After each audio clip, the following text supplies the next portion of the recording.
Right off the bat, Trump started out by basically threatening a room full of generals. This. I've never walked into a room so silent before. This is very... Don't laugh. You're not allowed to do that. And then Hegseth came in and added to it. Maximum lethality and authority for warfighters. You know what? Just have a good time. And if you want to applaud, you applaud. And if you want to do anything you want, you can do anything you want. No more politically correct and overbearing rules of engagement. Just common sense. And when it's all said and done, his boy Pete Hegseth comes across as if he's about to lead the charge in World War I or World War II. This. We unleash overwhelming and punishing violence on the enemy. We also don't fight with stupid rules of engagement. We untie the hands of our warfighters to intimidate, demoralize, hunt, and kill the enemies of our country. Trump even informed the media ahead of time. This is what his attitude was. I'm going to be meeting with generals and with admirals and with leaders, and if I don't like somebody, I'm going to fire him right on the spot. And as Donald does, he threatens your livelihood, just like Jimmy Kimmel. No different. This. And if you don't like what I'm saying, you can leave the room. Of course, there goes your rank, there goes your future. The new compass heading is clear. Out with the Shirellis, the Mackenzies, and the Millies, and in with the Stockdales, the Schwarzkopfs, and the Pattons. And oh, by the way, the no more Millies, he's talking about this amazing general. And their unrelenting devotion to the Constitution of the United States, the moral North Star for all of us in uniform. It is that document that gives purpose to our service, and we in uniform are willing to die to pass it on to the next generation. In it are the ideas and the values that make up this experiment called the United States of America. You see, we are unique among armies. We are unique among militaries. We do not take an oath to a king or a queen, a tyrant or a dictator. We do not take an oath to an individual.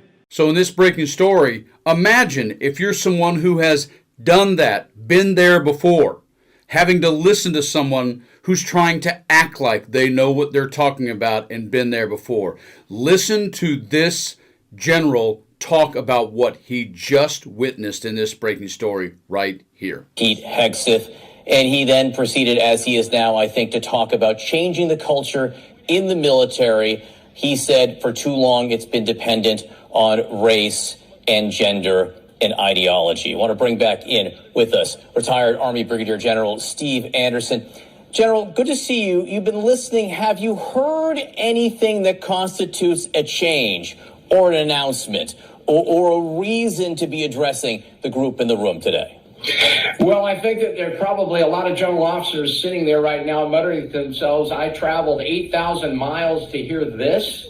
I mean, this is essentially a canned speech that really it could have been delivered by anybody at almost any time.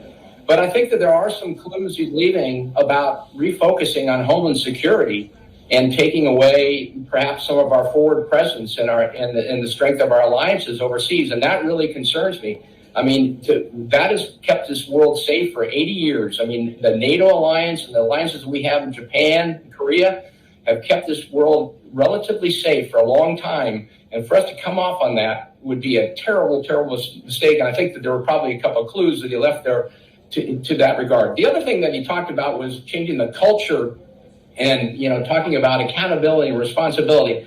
I mean, there's nothing like being lectured by a reserve major, been in the military for 20 years, and about things like that. I mean, these guys can write books about their service and their sacrifice and the bravery that they have shown.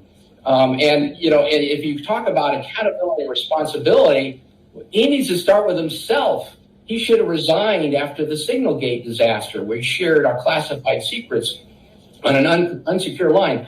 Every single person in that room knows that they would have been fired had they done the same thing. So, I mean, this is really a sad moment in our history. I think that this speech and what's going on right now is probably going to turn into a political rally for President Trump.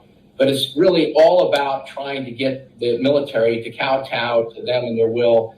And unfortunately, I think we're going to just see a lot of that for the next hour or so. Remember back when Trump first campaigned for 2016, how he talked about, I don't like to tell everybody everything so people don't know what we're doing? Yet They just announced to the world that they were going to pull in generals from all over the globe, removing them from their post and putting them in one room.